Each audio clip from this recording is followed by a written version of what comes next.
Vadodara Halol highway પરથી એક દુઃખદ સમાચાર સામે આવી રહ્યા છે કેમ કે એક ખાનગી લક્ઝરી બસને અકસ્માત નડ્યો છે ને આમાં 6 લોકોના મૃત્યુના સમાચાર મળી રહ્યા છે જ્યારે 26થી વધારે લોકોને ગંભીર ઇજાઓ પહોંચી છે। કેવી રીતે આખી ઘટના બની છે, શું સમગ્ર મામલો છે, વિગતે વાત કરીએ।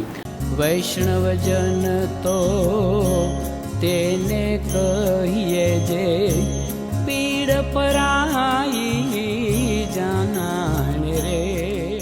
દર્શક મિત્રો, નવજીવન ન્યૂઝમાં આપનું સ્વાગત છે। હું છું ફૈઝાન। વડોદરામાંથી એક દુઃખદ સમાચાર સામે આવી રહ્યા છે અને હાઈવે ચિચિયારીથી ગુંજી ઉઠ્યો છે કેમ કે વહેલી સવારે બસ યમરાજ બનીને બસ ટ્રકમાં ત્રાટકીને આ દરમિયાન કેટલાક લોકોના મૃત્યુ નિપજ્યા છે।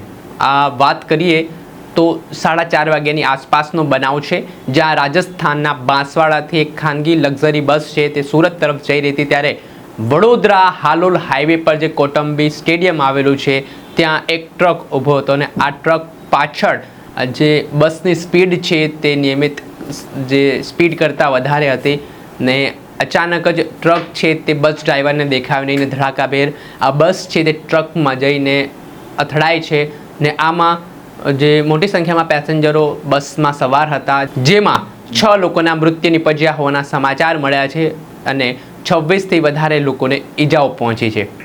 આ ઘટનાની જાણ થતાં જ સ્થાનિક પોલીસ એમ્બ્યુલન્સની ટીમ છે તે તાબડતોબ ઘટના સ્થળે દોડી આવી હતી ને ઈજાગ્રસ્તોને તાત્કાલિક સારવાર માટે હોસ્પિટલ ખસેડવામાં આવ્યા છે ને આમાં જે મૃતક છે તેમને પણ એસએસજી હોસ્પિટલ પોસ્ટમોર્ટમ અર્થે ખસેડવામાં આવ્યા છે।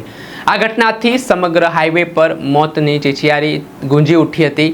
આને લઈને ભારે ટ્રાફિક જામના દ્રશ્ય પણ હાઈવે પર સર્જાયા હતા જે બાદ પોલીસ દ્વારા ટ્રાફિકની વ્યવસ્થા નિયમન કરવામાં આવી હતી ને હાલ જે ઘટનાક્રમ બન્યો છે તેમાં હજી પણ કેટલાક ગંભીર રીતે ઇજાગ્રસ્ત લોકો પણ છે તેમની સારવાર ચાલી રહી છે પરંતુ આ ઘટનામાં એક બાળકનું પણ દુઃખદ મૃત્યુ નિપજ્યા હોવાના સમાચાર મળ્યા છે। હવે જોવાનું રહ્યું કે હજી વિશેષ માહિતી આવશે આ અકસ્માતને લઈને એ તમારા સુધી પહોંચાડતા રહીશું। આવા જ વિડીયો જોવા માટે નવજીવન ન્યૂઝ જોતા રહો, લાઈક કરો, શેર કરો।